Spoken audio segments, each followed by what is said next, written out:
Hari ini aku akan bahas apa itu insomnia dan apa aja ciri-cirinya. Aku sering banget dapat pertanyaan, aku tuh kayaknya nggak insomnia deh, tapi kalau misalnya aku bangun tidur kayaknya nggak fit, kayaknya capek banget seharian dan masih ngantuk, padahal udah tidur lama. Apa itu termasuk insomnia juga ya? Nah, jadi insomnia itu sebenarnya adalah gangguan tidur yang paling umum terjadi di dunia. Jadi kalau misalnya kamu mengalami insomnia itu bukan suatu hal yang aneh karena sebenarnya semua orang pernah mengalami insomnia dalam hidupnya. Nah, tapi insomnia ini juga nanti akan terbagi yang nanti akan aku jelasin ya. Tapi sebelumnya jangan lupa subscribe dulu dan turn on notification karena aku akan upload video 2 hari sekali tentang kesehatan, bisnis, keuangan, dan perkuliahan, juga termasuk beasiswa kalau kamu lagi nyari beasiswa. Oke, nah jadi insomnia itu ciri-cirinya adalah yang pertama nggak bisa tidur sama sekali. Kayak ini semua orang kayaknya udah tahu deh namanya insomnia berarti nggak bisa tidur kan. Tapi insomnia bukan cuma nggak bisa tidur, termasuk juga insomnia adalah onset tidurnya di atas 30 menit.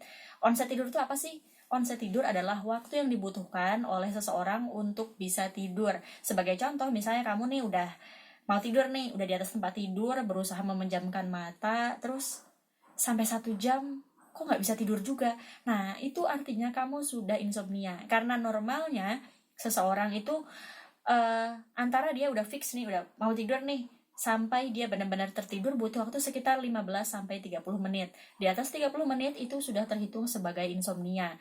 Jadi ini nggak terhitung sama kalau kamu di atas tempat tidur terus masih HP-an ya. Itu nggak terhitung sebagai onset tidur. Onset tidur adalah misalnya kamu udah berhenti HP-an, HP-nya disimpan. Oke deh, aku mau tidur sekarang. Terus tutup mata. Nah, mulai dari itu terhitung sebagai onset tidur sampai kapan kamu mulai tertidur. Pernah kan udah tidur, udah berusaha mau tidur nih, tapi udah 1 jam, 2 jam berusaha memejamkan mata, nggak mikirin apa-apa, tetap nggak bisa tidur. Nah, itu udah insomnia. Yang ketiga yaitu kamu tidur lebih lama dibandingkan jam biasanya kamu tidur. Sebagai contoh, misalnya kamu tidur setiap jam 10 malam. Ternyata suatu hari kamu baru bisa tertidur jam 12 malam. Itu sudah terhitung sebagai insomnia. Selanjutnya yaitu kamu bangun lebih awal. Misalnya sebagai contoh, kamu biasanya tidurnya jam 10, bangunnya jam 5 pagi. Ternyata jam 2 pagi udah kebangun nih. Itu juga termasuk insomnia. Tapi nggak terhitung ya, misalnya kamu memang sengaja membangunkan diri. Misalnya kamu pakai alarm membangunkan diri mau sholat malam misalnya, atau mau muncak nih harus bangun pagi biar lihat sunrise. Itu nggak terhitung sebagai insomnia. Insomnia tuh kamu terbangun tanpa kamu memaksa tanpa kamu mengusahakan untuk bangun. Jadi emang nggak direncanain bangunnya, tiba-tiba kebangun aja gitu. Nah, selain itu juga adalah kamu kebangun-bangun terus sepanjang malam. Misalnya tidur jam 10 nih, bangunnya jam 5. Misalnya jam 12 malam kebangun, nanti jam 2 kebangun lagi, jam 4 kebangun lagi. Dan itu terjadi berulang-ulang kali. Sebagai contoh ini tuh paling umum, misalnya besoknya kamu mau wawancara kerja atau ada event penting di besok hari.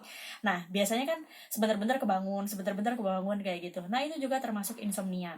Sebenarnya insomnia ini berbahaya nggak sih? Karena ini wajar, jadi sebenarnya kamu insomnia 1 hari atau 2 hari itu nggak masalah. Kita memang mengalami insomnia setidaknya beberapa kali dalam hidup kita ketika misalnya kita menghadapi hal-hal penting atau bisa kita panik menghadapi sesuatu. Tapi yang jadi masalah ketika insomnia ini bertahan lama. Sebagai contoh misalnya insomnia ini ada dua, insomnia akut sama insomnia kronis. Apa sih bedanya? Insomnia akut ini bertahan sekitar beberapa minggu sampai beberapa bulan. Beberapa hari sampai beberapa minggu sih, itu masuk insomnia akut. Misalnya kamu mau menghadapi ujian misalnya UN gitu, ujian nasional, terus udah itu seminggu sebelum ujian nasional kamu udah nggak bisa tidur kayak gitu, itu udah masuk insomnia akut. Termasuk juga kalau misalnya itu terjadi berulang-ulang. Nah, sementara insomnia kronis itu insomnia yang berlangsung berbulan-bulan, bertahun-tahun, atau bahkan sampai puluhan tahun.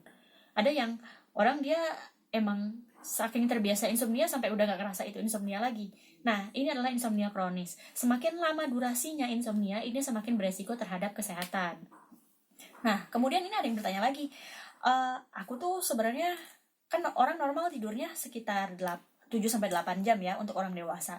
Tapi ada beberapa orang yang dia itu tidurnya cuma 4-5 jam, tapi pas bangun itu nggak ngantuk sama sekali. Kan kalau misalnya cirinya insomnia, sekalipun udah tidur lama, pas besoknya bangun nggak fit.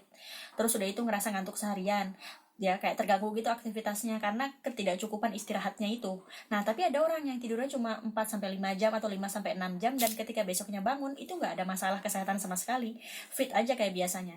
Nah, kalau kamu mengalami ini namanya short sleeper. Short sleeper ini bukan masalah kesehatan, ini emang secara genetik ada sekitar kurang dari 10% atau sekitar 5 sampai 10% orang di dunia termasuk sebagai short sleeper. Short sleeper ini memang dia kebutuhan tidur untuk dirinya sendiri itu rendah. Jadi dia tidur lebih pendek dibandingkan orang-orang pada normalnya.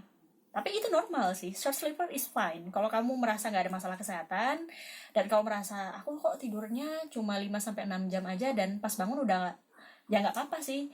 Kamu mungkin bisa mengecek ke dokter, atau sebenarnya, atau kalau misalnya enggak, mungkin kamu memang short sleeper.